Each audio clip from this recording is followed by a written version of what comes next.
జలీం కా జుల్మ్ నహీ చలేగా అని రొమ్ము విరుచుకొని నిలబడుతుంది. వేలాది యువతకు జంతర్ మంతర్ అల్టిమేట్ డెస్టినేషన్ అయింది. ఆ రోజుతో ఓ మీమ్ ముగిసింది, ఉద్యమం మొదలైంది. న్యూ ఏజ్ కమ్యూనికేషన్ మోడల్, టోటల్గా నిరసనను తెలిపే నయా సంస్కృతి. చరిత్రలో ఎన్నో విప్లవాలు ఒక పుస్తకంతో మొదలయ్యాయి. ఇంకొన్ని విప్లవాలకు ఒక ఆవేశపూరిత ప్రసంగమే అగ్గిరాజేసింది. ఉవ్వెత్తునెగిసిన ఆ పోరాటాలు చరిత్ర గతిని మార్చేశాయి. అణిచివేతను ఎదిరించే తరానికి పురుడు పోశాయి. కొత్త పొద్దును ఏ చీకటి ఆపలేదని నిరూపించాయి. ఆ వారసత్వాన్ని కాలం ప్రతి తరంలోనూ కొనసాగిస్తుంది. అందుకే తమకు ఎదురు లేదని అధికారం భావించినప్పుడల్లా ఎక్కడో ఓ నినాదం గర్జిస్తుంది, ఇంకెక్కడో ఓ పిడికిలు బిగుసుకుంటుంది. జలీం కా జుల్మ్ నహీ చలేగా అని రొమ్ము విరుచుకొని నిలబడుతుంది. ప్రత్యర్థి బలవంతుడని తెలిసి కూడా బరిగీసి కలబడుతుంది. అలాంటి ఓ పోరాటం మన దేశం నడిబొడ్డున ఎగిసిపడ్డది. ఎగతాళిని పునాదిగా మార్చుకున్న నవతరంగాలు కొన్ని ప్రస్తుత రాజకీయ వ్యవస్థ అస్తిత్వాన్నే సవాల్ చేశాయి. పొద్దున్నే లేచి కోచింగ్ సెంటర్లకు వెళ్లే పాపం పసివాళ్లే రాత్రికి రాత్రే ఉద్యమకారులుగా మారారు. జెన్జీ కదా న్యూ ఏజ్ స్ట్రాటజీతో ఈ పోరాటాన్ని నడిపింది. అందుకే వాళ్ళ చేతుల్లో కరపత్రాల ప్లేస్లో స్మార్ట్ ఫోన్లు కనిపించాయి. మైక్ బదులు మీమ్ ఆయుధమైంది. వాళ్ళ సమావేశాలు మైదానాల్లో కాకుండా డిజిటల్ స్పేస్లో జరిగాయి. I think this is the first digital revolution in India. That's why నిరసనకారుల ఆయుధాలు మారాయి, భాష మారింది. ఇంతకీ ఇన్స్టాగ్రామ్లో మొదలైన ఇంక్విలాబ్ ఈ స్థాయికి ఎలా చేరుకుంది? Let's decode.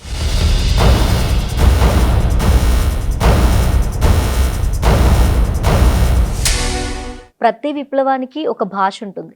ప్రతి ఉద్యమానికి ఒక గుర్తింపు ఉంటుంది. ప్రతి తరానికి తనదైన పోరాట పద్ధతి ఉంటుంది. ఒకప్పుడు ఒక కరపత్రం వందల మందిని కదిలించేది. ఒక గోడ పత్రిక ఒక పట్టణం మొత్తాన్ని ఆలోచింపజేసేది. ఏదైనా పత్రికలో వ్యాసం వస్తే ప్రభుత్వాలు ఉలిక్కిపడేవి. నాడైనా నేడైనా సమాచారమే ఆయుధం. అయితే ఆ సమాచారాన్ని పంచే మార్గాలు, అందుకునే విధానాలు అప్పట్లో పరిమితంగా ఉండేవి. అందుకే ఒక కరపత్రం ఒక చేతి నుంచి ఇంకో చేతికి చేరటానికి కొన్ని రోజులు పట్టేది. ఒక వార్త ఊరికి చేరటానికి చాలా టైం పట్టేది. బట్ టీవీ వచ్చాక సమాచార వ్యాప్తికి వేగం తోడైంది. ఫలితంగా ఉద్యమాల భాషతో పాటు పద్ధతులు కూడా మారాయి. ఇక ప్రత్యక్ష ప్రసారాలు వచ్చాక ఒకే సంఘటనను దేశం మొత్తం ఒకేసారి చూడటం మొదలుపెట్టింది. టెక్నాలజీలో వచ్చిన మార్పుతో అరచేతిలోకే ప్రపంచం వచ్చింది. కొత్త సమాచార వ్యవస్థగా సోషల్ మీడియా ఎదిగింది. కమ్యూనికేషన్ను కన్జ్యూమ్ చేసిన వాళ్ళే కమ్యూనికేటర్స్ అయ్యారు. మొబైల్ ఫోన్ ఉన్న ప్రతి ఒక్కరూ మీడియా హౌస్ అయ్యారు.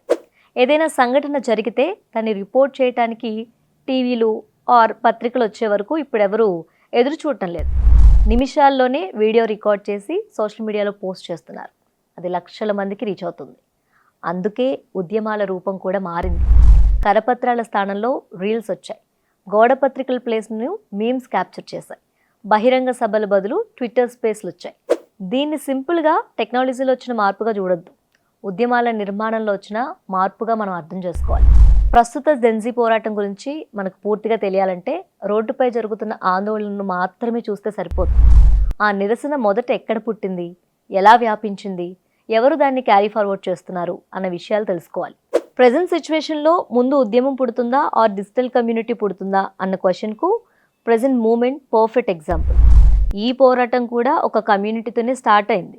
ప్రతి ఉద్యమానికి ఒక స్పార్క్ ఉన్నట్టే దీనికి కూడా ఒక టర్నింగ్ పాయింట్ ఉంది. సుప్రీంకోర్టు చీఫ్ జస్టిస్ చేసిన ఒక వెక్కిరింపునే బేస్ చేసుకొని కాక్రోచ్ జనతా పార్టీ ఇన్స్టాగ్రామ్లో పురుడు పోసుకుంది. జనరల్గా ఇలాంటి కొన్ని సోషల్ మీడియా పేజ్లు ఓ 2-3 రోజులు ట్రెండింగ్లో ఉంటాయి. ఆ తర్వాత ఇంకేదైనా వైరల్ న్యూస్ వస్తే అందరి ఫోకస్ అటు షిఫ్ట్ అయిపోతుంది. బట్ ఈసారి అలా జరగలేదు. ఈ వ్యవస్థను మార్చడానికి కొందరు ఆ ఎగతాల్ని నినాదంగా మార్చుకున్నారు. కాక్రోచ్ అనే పదాన్నే తమ గుర్తింపుగా ఎంచుకున్నారు. ఎస్, వీఆర్ కాక్రోచ్ అని చెప్పి వెక్కిరింపునే నిరసనగా మార్చేశారు. ఆ ఇన్స్టాగ్రామ్ పేజ్ లక్షల మంది యువతను ఆకర్షించింది. మీమ్స్ ముంచెత్తాయి, రీల్స్ రచ్చ చేశాయి, సెటారికల్ పోస్టులు సెన్సేషన్ క్రియేట్ చేశాయి. బట్ వాళ్ళ కోర్ ఇష్యూ మాత్రం మారలేదు. ప్రతి పోస్ట్, ప్రతి రీల్లోనూ తమ భవిష్యత్తుకు జవాబుదారీతనం కావాలన్నారు. ఇక్కడే ఓ ఇంట్రెస్టింగ్ మ్యాటర్ ఉంది. జనాలు ఆ పోస్టులను సింపుల్గా లైక్ చేసి వదిలిపెట్టలేదు. వాటిని తమ టైమ్ లైన్లపై షేర్ చేసి తమ అభిప్రాయంగా మార్చుకున్నారు. This is not just following, it's participation. ఆ తర్వాత అది కేవలం ఒక సోషల్ మీడియా పేజ్ లాగా మిగలలేదు. దేశంలోని చాలా ప్రాంతాల్లో కాక్రోచ్ కనిపించింది, వినిపించింది, నినాదించింది. ఇంతవరకు ఈ ఉద్యమం కంప్లీట్గా డిజిటల్. బట్ ఇలాంటి మూమెంట్స్ విషయంలో అందరికీ కామన్గా డౌట్ వస్తుంది. సోషల్ మీడియాలో కనిపించే సపోర్ట్ గ్రౌండ్లోకి గ్యారంటీగా వస్తుందా? ఆ ప్రశ్నకు సమాధానం తెలుసుకునేందుకే నీట్ పేపర్ లీక్ ఇష్యూని కాక్రోచ్ జనతా పార్టీ అందుకుంది. జంతర్ మంతర్ దగ్గర రమ్మని పిలుపునిచ్చింది. అప్పుడే ఒక అద్భుతం జరిగింది. వేలాది యువతకు జంతర్ మంతర్ అల్టిమేట్ డెస్టినేషన్ అయింది. ఆ రోజుతో ఓ మీమ్ ముగిసింది, ఉద్యమం మొదలైంది. జంతర్ మంతర్కు జనాన్ని తీసుకురావటం ఒక ఎత్తు, వచ్చిన వాళ్ళందరినీ ఒకే లక్ష్యంతో కట్టిపడేయటం మరో ఎత్తు. అక్కడే ఈ ఉద్యమం అసలు బలం కనిపించింది. బికాస్ ఈ ఉద్యమం రోడ్డుపై మొదలైన తర్వాత సోషల్ మీడియాలోకి వెళ్ళలేదు. సోషల్ మీడియాలో బలపడిన తర్వాత రోడ్డుపైకి వచ్చింది. అందుకే ఒక్కో టార్గెట్ను రీచ్ కావడానికి డిఫరెంట్ సోషల్ మీడియా ప్లాట్ఫామ్లను ఉపయోగించుకుంది. ఆ డిజిటల్ ఎకోసిస్టంలో ఏం జరిగిందో ఇప్పుడు చూద్దాం. ఇన్స్టాగ్రామ్ అంటే చాలామందికి రీల్స్, మీమ్స్ ఇచ్చే ఎంటర్టైన్మెంట్. బట్ ఈ ఉద్యమంలో చేరడానికి ఎంతోమందికి ఇన్స్టాగ్రామ్ గేట్వేగా పనిచేస్తుంది. వైరల్ మీమ్, ఓ రీల్, ఓ సెటారికల్ పోస్ట్లతో ఇక్కడ ఒక ఉద్యమం జరుగుతుందన్న ఇన్ఫర్మేషన్ను లక్షలాది మంది యువతకు అందించింది. అలా ఓ కమ్యూనిటీ క్రియేట్ అయింది. టెలిగ్రామ్, వాట్సాప్, డిస్కార్డ్ వంటి ప్లాట్ఫామ్లు ఆ కమ్యూనిటీని కనెక్ట్ చేశాయి. అప్డేట్స్తో పాటు ఎక్కడికి రావాలి, ఎలా రావాలన్న కమ్యూనికేషన్ను వాటిలో షేర్ చేసుకున్నారు. ఇక ట్విట్టర్లో జరిగిన చర్చలు, ట్రెండ్ అయిన హ్యాష్ ట్యాగ్లు ఈ ఉద్యమాన్ని నేషనల్ లెవెల్లో డిస్కషన్ ఇష్యూగా మార్చేశాయి అనొచ్చు. ఇవన్నీ కలిసి ఈ ఉద్యమానికి ఒక డిజిటల్ ఎకోసిస్టమ్ను బలంగా నిర్మించాయి. మనం ఇప్పటిదాకా ఈ ఉద్యమం డిజిటల్ నెట్వర్క్ గురించి, ఎకోసిస్టమ్ గురించి మాట్లాడుకున్నాం. మరి నాయకత్వం గురించి కూడా చెప్పుకోవాలి కదా. ఈ మూమెంట్కు మూలకారకుడు అభిజిత్ దీప్కే. కాక్రోచ్ జనతా పార్టీకి అభిజిత్ దీప్కేనే ముఖ చిత్రం. ఉద్యమాన్ని ప్రారంభించింది ఆయనే. బట్ అభిజిత్ ఒక్కడి చుట్టే మూమెంట్ తిరగలేదు. నాయకత్వం అనే పదానికి ఈ పోరాటం కొత్త అర్థాన్ని ఇచ్చిందనుకోవచ్చు. ట్రెడిషనల్ పోరాటాలను నాయకుడు ముందుండి నడిపిస్తే మిగతా వాళ్ళు ఫాలో అవుతారు. But in this moment Abhijit face లాగుంటే ఓ డిజిటల్ కమ్యూనిటీనే ఉద్యమాన్ని భుజాలపై మోసింది. అందుకే ఉద్యమాన్ని కేవలం అభిజిత్ దీప్కే కథగా చెప్పడం కరెక్ట్ కాదు. అట్లా అని ఆయన్ను పూర్తిగా పక్కన పెట్టడం కూడా రాంగ్ అవుతుంది. ఈ డిజిటల్ యుగంలో లీడర్షిప్ అనేది ఒక వ్యక్తిలో మాత్రమే ఉండకపోవచ్చు, ఒక నెట్వర్క్లో కూడా ఉండొచ్చు.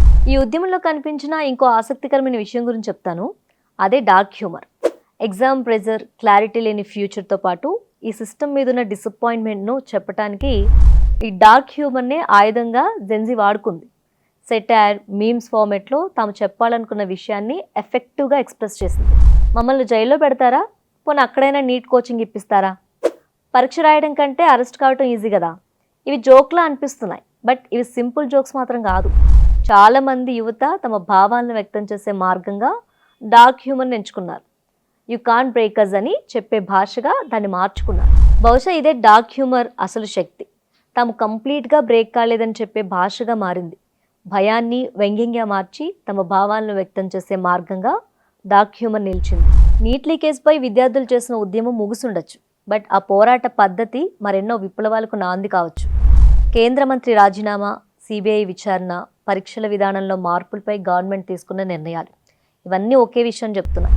సోషల్ మీడియాలో మొదలైన కమ్యూనిటీ ప్రభుత్వ నిర్ణయాలు మార్చే ఫోర్స్గా మారగలదని ఈ ఉద్యమం నిరూపించింది. ఈ నిరసనను కేవలం ఒక విద్యార్థి ఉద్యమంగా చూస్తే మనం నిజాన్ని ఒప్పుకోనట్టే అవుతుంది. అదేంటంటే ఈ ఉద్యమం ఒక కొత్త రాజకీయ భాష, న్యూ ఏజ్ కమ్యూనికేషన్ మోడల్, టోటల్గా నిరసనను తెలిపే నయా సంస్కృతి. అందుకే మోడీ ఎరాలో దీన్ని అతిపెద్ద జెన్జీ డిజిటల్ మొబిలైజేషన్గా ఇంటర్నేషనల్ మీడియా చూస్తుంది. భారత రాజకీయాల్లో ఇదో సరికొత్త అధ్యాయం.